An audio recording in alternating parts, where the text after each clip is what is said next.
They say money can't buy happiness. Look at the fucking smile on my face. Ear to ear, baby. You want details? Fine. I drive a Ferrari, 355 cabriolet. What's up? I have a ridiculous house in the South Fork. I have every toy you can possibly imagine. And best of all, kids, I am liquid. So, now you know what's possible. Let me tell you what's required. Mexico Steve off today. That brings us just a full frontal of Kyle. What's up, man? What's up? I miss Steve. I do. I'll say it. Nobody wants to say it. I'll say it. I didn't text Steve the whole time. I was like, don't text him. Don't have any thoughts. Hey, is this something? I haven't done it once to him. Bill was texting Steve the whole time. I don't think he remembered he was on vacation, but he was like texting me. But I was like texting about video stuff for Bill Pod, and I'm just like, and I think Steve probably knows what the deal is. So I thought that was kind of funny. He's just getting every text that I'm getting on what we should do about the YouTube breakouts. but he never once was like, hey, I'm on vacation. He just stayed silent. Mexico Steve would never do that. All right. Life advice. The email address is lifeadvicerr@gmail.com. Let's get to it. Salary mistake dilemma. 6 foot, 175, former college lacrosse player, 205 bench, 185 squat, noodle legs. Sorry, man. I've been working with a top 5 revenue medical device company in the world. Okay. That's just got promoted to a new role. Earnings the last 2 years was roughly $85,000 per year. This promotion will put me on track to earn $250K plus every year. Congrats. Those lax guys know how to get it done, Kyle. It's a sales job. The base salary the last 2 years was at $55,000. In the discussions after getting promoted, it was told to me that my base salary would stay the same, so at $55,000. But the expected earnings would triple. I got my job offer letter today, and the base salary was $67,788.42. Thank you for being so specific. I was thrown off because it's completely number and over 12,000 more than I was expecting. I obviously love my job in this company. I'm in a dilemma over whether to bring this up to my boss or leave it alone and accept the extra money. Was it a typo? Was it on purpose? Obviously, the letter had to go through multiple people to look it over before it was sent back to me, but I don't want to regret not saying anything. What do you guys think I should do? All right. Well, the immediate response is everybody's in the car going, don't say anything. Like, keep the extra 12 grand. And that may be the right way to go about it, but let's try to examine it from all angles. Number one is just because a bunch of people, executive people that had to look over this thing saw it, they didn't pay attention to it. Half of them probably didn't read it. And because the number isn't 6 million, it's 67,000 instead of 55,000, the guys probably forgot because they're interacting with so many other things and probably have things that are far more important than a $12,000 bump. So I wouldn't worry about that part of it. Now, you could get the Spirit Award for going back to them and saying, hey, you had mentioned my base is 55. I just want to make sure that this is either accurate, because if it's a mistake, I wanted to make you aware of it. And then all of a sudden, maybe there's all sorts of awesome guy equity that pays off for you later on with this company because you want to keep the job. And especially if you're going to be making $250,000, is $12,000 before taxes really that big of a deal? All right. It's not.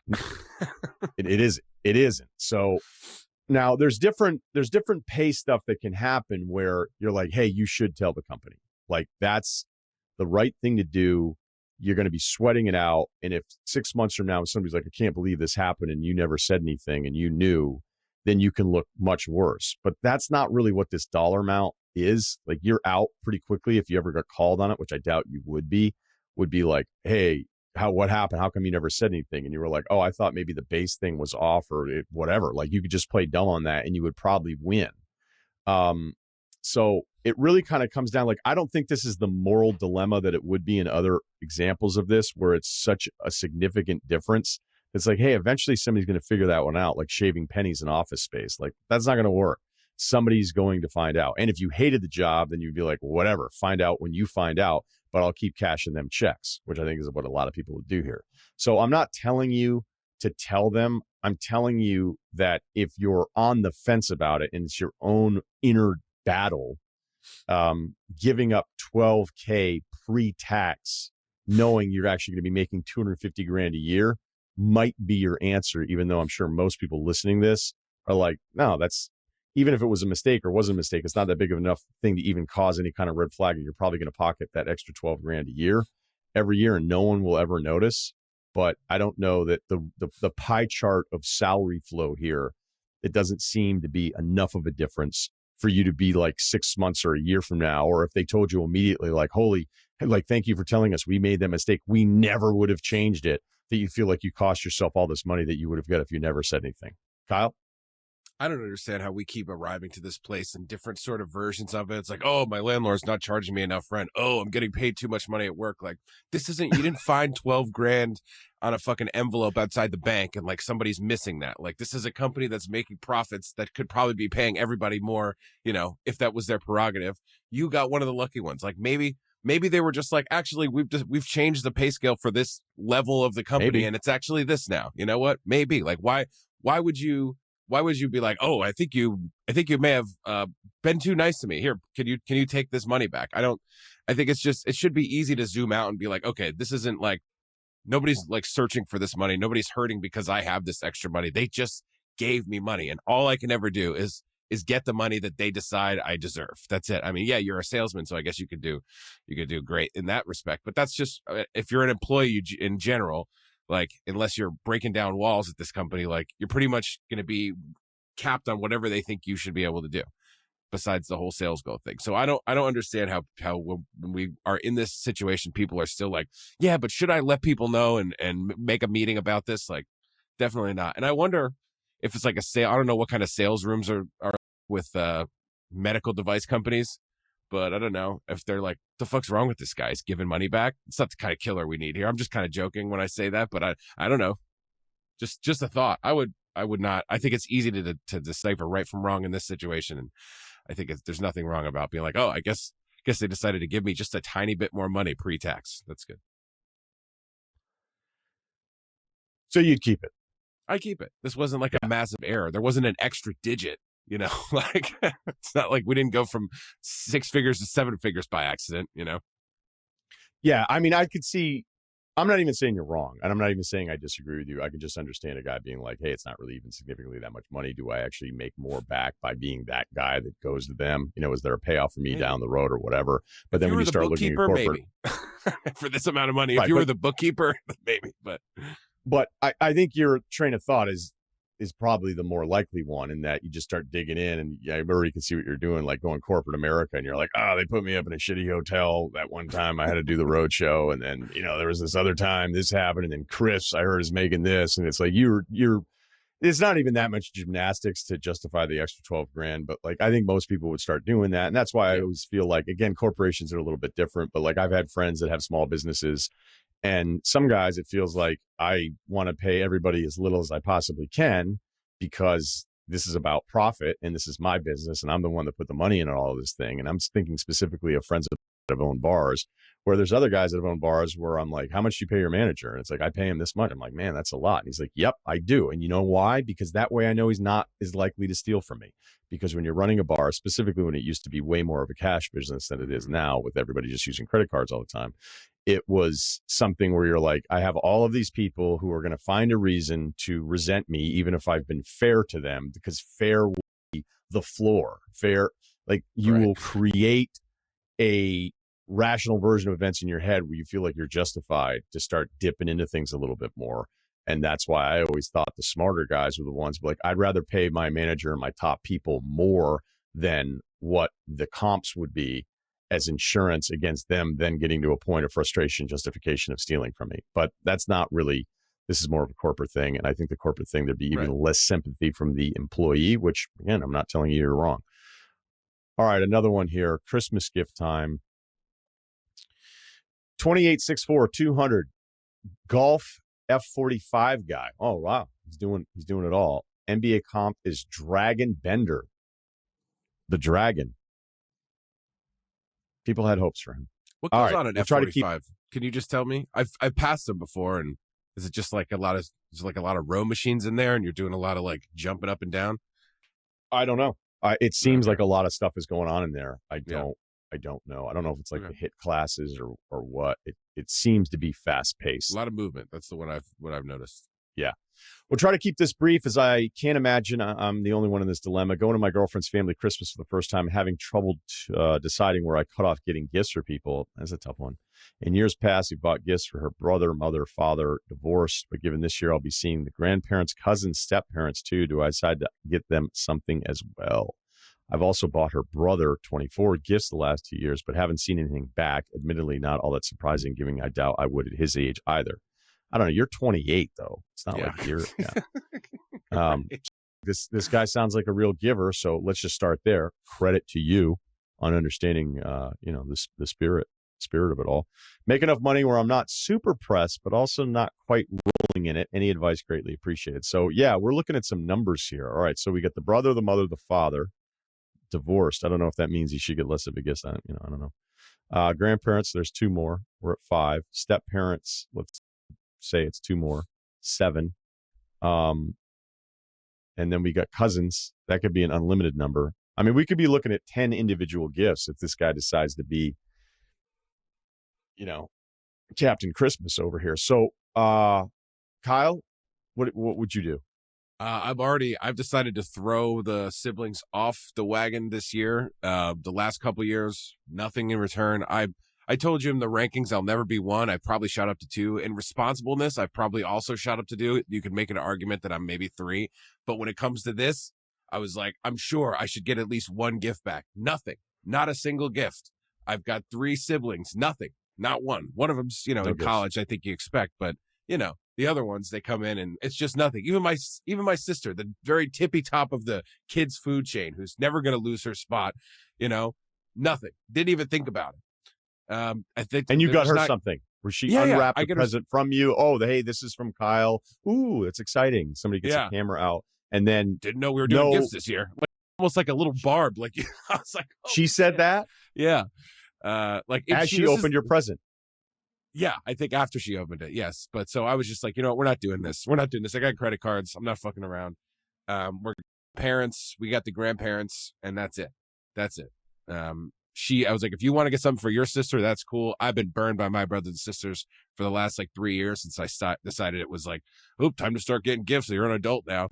No, we'll wait until I get pleasantly surprised one year. By the way, my sister, when, I don't know how it came out that she didn't get me a wedding gift. And then she it was still a couple weeks after the wedding when I was back, she gave me a thing that she had an extra of and didn't want. And that was how she got about it. So I think she just thinks about gifts differently. Man, I feel for you on this one. I do think you came up with something else though. Like, is there a theory in just if you're among many siblings, just to aim for 2? Is that a shirt? Yeah, I think 2 is great. 2 is safe. Aim for 2. Yeah. If there are cuts, you're good. 2 is good.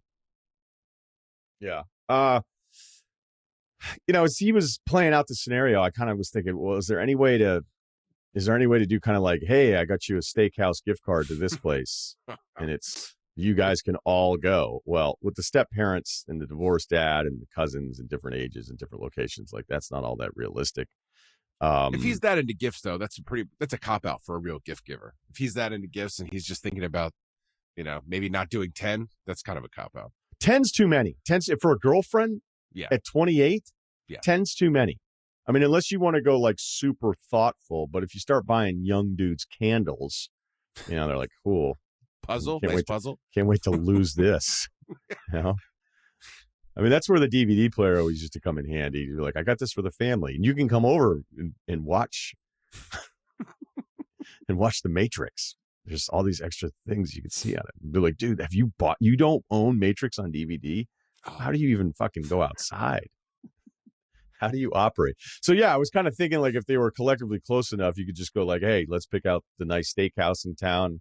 I throw down $250. It's not going to cover the whole dinner. Whoever wants to go, you guys go. But the physical thing of one gift card being unwrapped with all these different people there, I mean, it sounds like a Secret Santa needs to be installed here at some point. We never did that. I just take care of my siblings because I should. And I don't know the last time I got a Christmas present. But yeah, now that I think about it, holy shit. So I may have gotten a gift card actually. Now let me be fair, and I'm not saying I'm retracting it, but I think well, whatever. This is its own segment. Still So nothing for me, I'm sure of it. I wouldn't want anything from you. I wouldn't want anything from work. I wouldn't. That's not the way it No, works. I'm saying from my guys, from my siblings. Still nothing. I'm sure of it. Nothing slipped through the cracks. This is a fucking iron box in here. Nothing. Maybe you have your own lottery. Like you just show up with everybody's name in a hat, and then you buy like neutral gifts, and you go, "Hey, first 3 picks are getting gifts. The other 7 can just watch." It's like entertainment. That's You're like, awesome. okay, here's the deal. Like they have to really like you. Like if they're sort of on the fence about you, you're not going to get away with this. Right, But totally. if they really like you and you were like, hey, here's the deal. I can't get 10 gifts. Want everybody to be involved. So everybody's name is on a piece of paper. We're throwing it into this hat. Here are the gifts. It's a Nike gift card. It's a fucking sandwich plate, whatever. You know, again, I'm not trying to be like gift card guy the whole time because I think one of the biggest problems of the gift card industry and push for is because they know people lose half of them. And then, you know, look, you could talk about e-gifts and all that different stuff, but you can't, hey, let me get your email and I'll send this over to you from, so, yeah, the lottery, but you probably don't want to do that in case it goes poorly, but it would be like just suspenseful, or you just start peeling off hundreds. Be like, first 3 names, get $100 each. I'm out. That way I don't have to spend $1,500 on gifts or a girl that, who knows, if you're not going to marry her, you're going to regret spending any of this money. Or you could strategically be like, who are the people that I need to take care of the most? Is it the mom? Is it the brother? You know what I mean? Right. The fact that you're getting something, like if some cousin on the scene who you've never met is sitting there with his hands out after an hour of gift giving, being like, where's mine, Doug? Like, fuck that guy anyway. So don't beat yourself up. Yeah, I would give the parents, and like publicly give the parents. I'd actually look forward to finally, you know, making eye contact with the sister who never thought about you before, or the brother or whatever. And if there is another brother that you're like tight with, like I don't know how many. I forget, you said 10 gifts, so that's a lot. If there is one of those like 10 potential gifts that you want to give outside of the parents, I'd maybe do that to the side. Just be like, hey man, I just want to take care of this here or something. But like, I think publicly, just the parents. I think that's what you do. And then you could also tell her like, hey, listen, if you want to take care of them, your siblings, that's fine. I got, you know, I'll help your parents with their gift or something. Like I'm not like, I think that's fine to say as well. To your girlfriend in private, like, listen, if you feel like they need gifts, fine, but I'll take the edge off your parents' ones because I'm also going to buy shit for my parents or whatever. So I think that's cool. Yeah. Where is she in all this? That's a great point, Kyle. Like you should be able to go, hey, what's to be expected here? Because 10 gifts is a lot if you were married. Right. Totally. You know, that's, and these cousins, how are they even in the email? All right. Let's do one more. Should I tell my brother he smells musty? Yep. Hey guys, 29, 6 foot, 165, pickup comp game, poor man's Javon Carter, streaky shooter, makes some solid hustle plays on D. My brother bought a log cabin around 2 years ago that was previously pretty poorly maintained by an older couple. Since moving in, all of his belongings now have a smell that can only be described as musty, as if the windows in place haven't been open in 10 years and had dirty water sitting in a bathtub. I first noticed after staying in this house for 3 or 4 months ago. When I got back, my girlfriend immediately noticed the smell in my bag and my clothes. Everything had to be washed twice to get the smell out. Obviously, the smell isn't contained to the house, but transfers to his clothes, which makes him smell musty as well. I floated this to my family, and they claimed it's just the soap or deodorant that he uses, but we're certain that's not the case. Should I tell him that he and his house smell musty, or should I let him go on living oblivious to this fact? Thanks, fellas. Love the pod. Yeah, I mean, once you're in the must, like a first-person must exposure, you just become, it just becomes part of you. You don't notice it anymore. The out here is that it's your brother. It's not a coworker. It's not somebody you just met. It's that it's your brother. Your brothers are supposed to not just hug, but they're supposed to tell each other when they smell musty. Even if you don't like each other, you can have a great relationship with your brother. You can have a terrible one. You should be like, dude, you smell like fucking Outback Jack, man. Now, right. The only thing that scares me a little bit is that he chose to live in a poorly maintained log cabin. Maybe it was a pricing thing. Could be the mortgage rates that are dipping a bit. Who knows? Zillow's tough out there. So it could be that he just wanted to do that, or he really loves the idea of a log cabin. And if he's a guy that loves the idea of a log cabin that isn't well maintained, he doesn't give a shit that he smells musty. He's already made his decisions to put himself in this situation.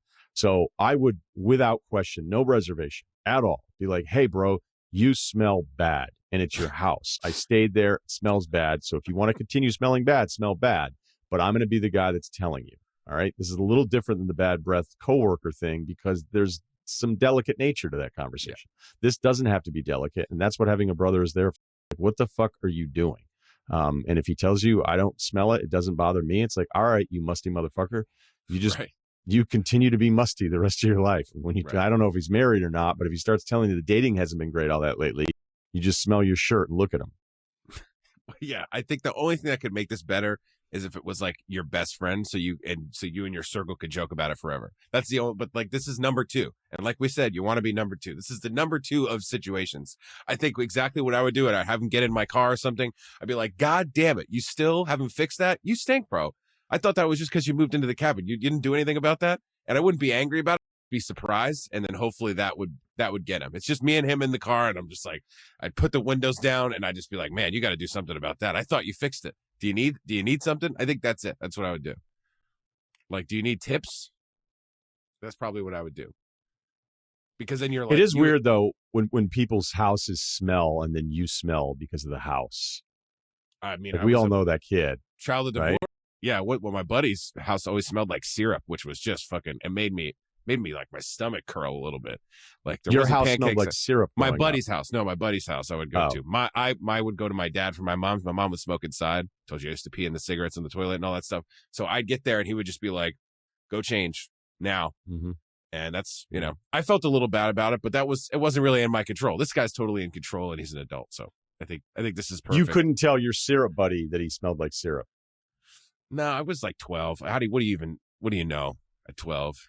Did you guys make fun of him? Did he have a nickname like Syrup Dave? Yeah, we did kind of make fun of him, but it was like a living with grandma situation and the mom. I don't know. It was like, you don't kick people when they're down, but it definitely smelled like syrup all the time. I guess of all the smells, syrup wouldn't be the worst, but I guess if you were just exposed to it all the time, you get sick of it. Yeah, but you're like, I don't know if it is syrup, man. What is it though? That's the thing. It's like, it can't be syrup all the time, but sugarcane. Maybe it is processing. I don't know. Don't think so. Tiny house. Didn't have the space. See if you can get more details on that. I'm actually curious still. Thanks. Okay, that'll do it for Life Advice and the pod today. Thanks to Kyle. Thanks to Stefan. The Ryen Russillo podcast. Scheduling wise, I know things get a little different around the holidays, but we have a pretty good plan to get pods out almost every normally scheduled day other than Christmas. And then whatever. We'll figure it out. But we'll be here. We'll be here Wednesday. Please subscribe. Ryen Russillo podcast. Ringer, Spotify.